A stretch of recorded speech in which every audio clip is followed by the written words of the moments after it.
Indo Pacific பிராந்தியத்தில் அதிக பதட்டம் ஏற்பட்டுள்ளது என கூறியுள்ள அமெரிக்கா, அதனால் தமது வான் பாதுகாப்பு அமைப்புகளை தென்கொரியாவிலும் ஜப்பானிலும் அதிகரிக்கப் போவதாக அறிவித்துள்ளது. அதை அந்த இரண்டு நாடுகளும் வரவேற்றுள்ளன. அதற்கு கடும் எதிர்ப்பு தெரிவித்துள்ளது சீனா. பொதுப்படையாக பார்க்கும்போது இது வழமையாக நடக்கும் ஒரு விவகாரம் என்பது போலவே தெரியும். ஆனால் இதற்குள் மிக முக்கியமான விவகாரம் ஒன்று உள்ளது. அமெரிக்காவின் அறிவிப்புக்கு வெளியே தெரியும் அர்த்தத்தை விட உள்ளே மற்றொரு அர்த்தமும் உள்ளது. அதே போல சீனாவின் கடுமையான எதிர்ப்புக்கும் வெளியே சொல்லப்படாத வேறு ஒரு அர்த்தமும் உள்ளது. அமெரிக்கா தமது வான் பாதுகாப்பு அமைப்புகளை இயக்குவது தமது சொந்த நாட்டுக்கு ஏற்படும் வான் அச்சுறுத்தல்களை எதிர்கொள்வதற்கு மட்டுமல்ல, அமெரிக்க வான் பாதுகாப்பு அமைப்புகள் உலகின் அனைத்து கண்டங்களிலும் வெவ்வேறு நாடுகளில் வைத்து இயக்கப்படுகின்றன. எந்த கண்டத்தில் எத்தனை அமெரிக்க வான் பாதுகாப்பு அமைப்புகள் உள்ளன என்ற எண்ணிக்கையில் தான் வேறுபாடு உள்ளது. உதாரணமாக, ஆப்பிரிக்க கண்டத்தில் பெரும்பாலும் ஒரே ஒரு அமெரிக்க வான் பாதுகாப்பு அமைப்பு இயங்கலாம்.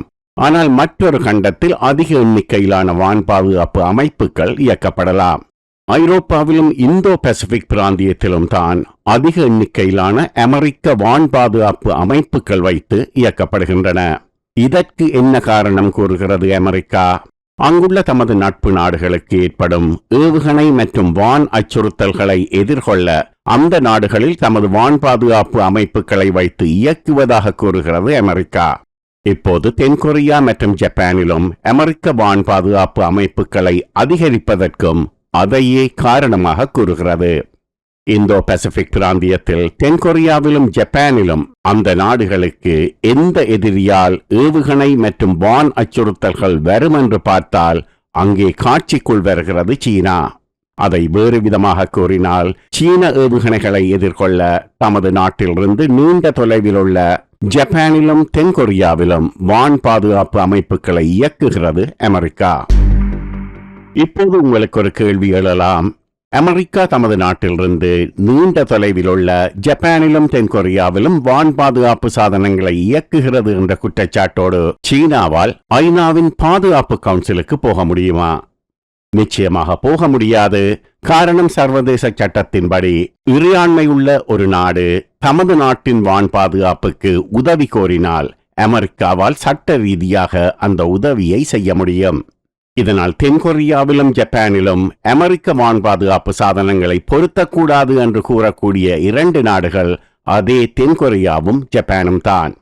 அதே நேரத்தில் சீனா தமது ஏவுகணைகளை இடைமறிப்பதற்காக அமெரிக்கா தென்கொரியாவிலும் ஜப்பானிலும் வான் பாதுகாப்பு சாதனங்களை அமைத்துள்ளது எனவும் கூற முடியாது.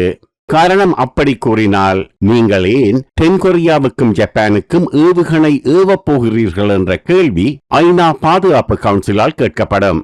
அதனால் சீனா தமது கடும் எதிர்ப்பை தெரிவிக்கும் போது எமது பிராந்தியத்தில் ராணுவ ரீதியான அச்சுறுத்தலை ஏற்படுத்துவதற்கு அமெரிக்கா முயற்சிக்கிறது. அதனால்தான் அமெரிக்க ஆயுதங்கள், ராணுவ சாதனங்கள் மற்றும் வான் பாதுகாப்பு சாதனங்களை தேவையற்ற முறையில் எமது பிராந்தியத்துக்குள் கொண்டு வருகிறது என பொதுப்படையாக குற்றம் சுமத்துகிறது. இந்தோ பசிபிக் பிராந்தியத்தில் உள்ள நாடுகள் அமெரிக்கா தமது ஆயுதங்களையும் ராணுவ சாதனங்களையும் வைப்பதற்கு இடம் கொடுத்தால் அதற்கு மிக கடுமையான பதிலடி கொடுக்கப்படும் என்றும் சீனா எச்சரிக்கிறது. சரி, சீனா மிரளும் அளவுக்கு அப்படி என்ன வான் பாதுகாப்பு அமைப்புகளை தென்கொரியாவிலும் ஜப்பானிலும் வைக்கப் போவதாக கூறுகிறது அமெரிக்கா. மொத்தம் 2 வான் பாதுகாப்பு அமைப்புகள். ஒன்று THAAD THAAD terminal high altitude air defence, மற்றது AGS பாலிஸ்டிக் ஏவுகணை பாதுகாப்பு, பாலிஸ்டிக் மிசைல் டிஃபென்ஸ், சுருக்கமாக BMD. ஒரு முழு தாட் பேட்டரி, 6 லான்ச்சர்கள், ஒரு தீ கட்டுப்பாட்டு அலகு ஃபயர் கண்ட்ரோல் யூனிட், தாட் அமைப்பின் ANTPY-2 ரேடர் மற்றும் ஒரு ஆதரவு அலகு தட் சப்போர்ட் யூனிட் ஆகியவற்றை வைத்திருக்கிறது.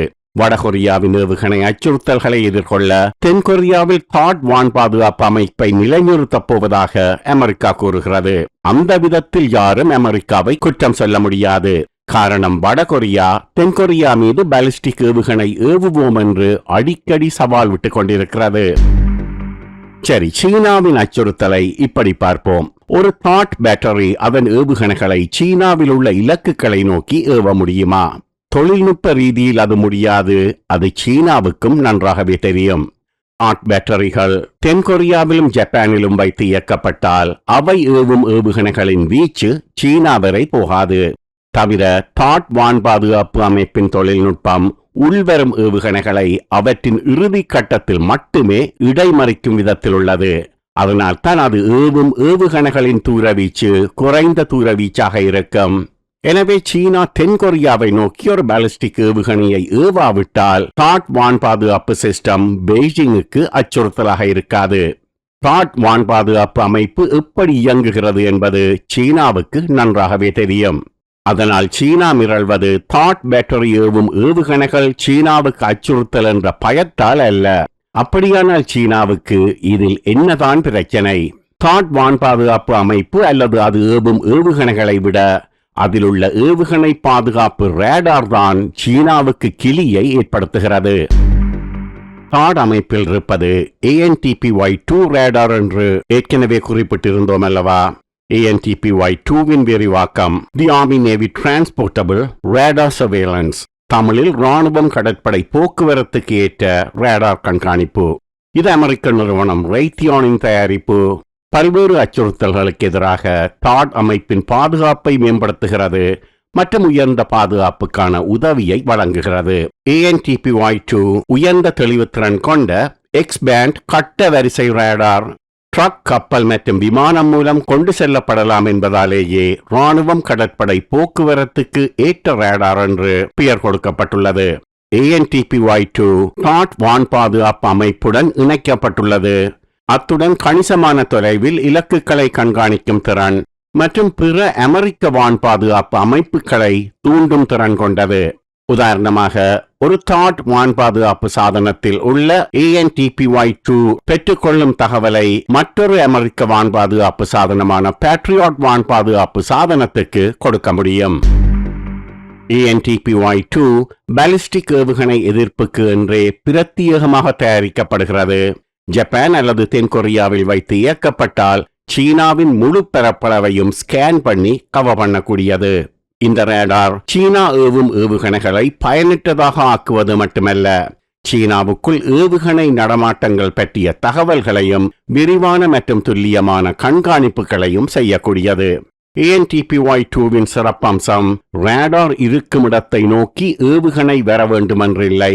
அது கண்காணிக்கும் பிராந்தியத்திலிருந்து ஏவுகணை மூன்றாவது நாட்டுக்கு ஏவப்பட்டால் கூட ட்ரேஸ் பண்ணிவிடும். அது மட்டுமல்ல, ஏவுகணையின் இலக்கு எதுவென்று துல்லியமாக கணிப்பிட்டுவிடும். உதாரணமாக, சீனாவில் இருந்து ஒரு பாலிஸ்டிக் ஏவுகணை இந்தியாவில் உள்ள ஒரு இலக்கை நோக்கி ஏவப்பட்டால் அதை ஜப்பான் அல்லது தென்கொரியாவில் வைத்து இயக்கப்படும் ANTPY-2 ரேடார் ட்ரேஸ் பண்ணிவிடும். சீன ஏவுகணையின் இலக்கு இந்தியாவில் சரியாக எந்த இடம் என்பதையும் கணித்து கொடுத்துவிடும். மொத்தத்தில் ஒரு நாடு எத்தனை ஏவுகணை வைத்திருந்தாலும் அதன் அனுகூலத்தை அந்த நாட்டுக்கு இல்லாது செய்து விடுகிறது ANTPY-2 ரேடார். இந்த ரேடாரை அமெரிக்காவில் வைத்து இயக்கி சீனாவை கண்காணிக்க முடியாது. அதற்கு அவ்வளவு பெரிய வீச்சு கிடையாது. ஆனால் தென்கிழக்கு ஆசியாவில் எங்காவது வைத்து இயக்கினால் அது சீனாவை கண்காணிக்கும் வீச்சுக்குள் வந்துவிடும். அதனால் தான் அமெரிக்கா ஒவ்வொரு காரணத்தை கூறி ANTPY-2 ரேடார் பொருத்தப்பட்ட தாட் வான் பாதுகாப்பு அமைப்பை தென்கிழக்கு ஆசியாவுக்குள் கொண்டு வருவதை சீனா எதிர்க்கிறது. ஆனால் எதிர்ப்புக்கான காரணத்தையும் வெளிப்படையாக கூற முடியாது என்பதால் அமெரிக்கா எமது பிராந்தியத்துக்குள் மோதலை தூண்டுகிறது அல்லது பிராந்தியத்தை இராணுவமயப்படுத்துகிறது என்று பொதுப்படையான காரணம் எதையாவது கூறி வைத்து விடுகிறது. அனைத்து அமெரிக்க எதிரிகளும் தங்கள் பிராந்தியத்துக்கு அருகே தாட் அல்லது ஏகிஸ் BDS-ஐ நிலைநிறுத்துவதை கடுமையாக எதிர்த்துள்ளன என்பதன் காரணம் இதுதான். தாட் அல்லது BDS தமது பிராந்தியத்துக்குள் கொண்டு வருவதை எதிர்க்கும் ஒரே நாடு சீனா என்றில்லை. ஐரோப்பாவுக்குள் இந்த அமைப்புகள் கொண்டு வருவதை ரஷ்யா மிக கடுமையாக எதிர்த்துள்ளது. ஆனால் சட்ட ரீதியாக எதுவும் செய்ய முடியாது.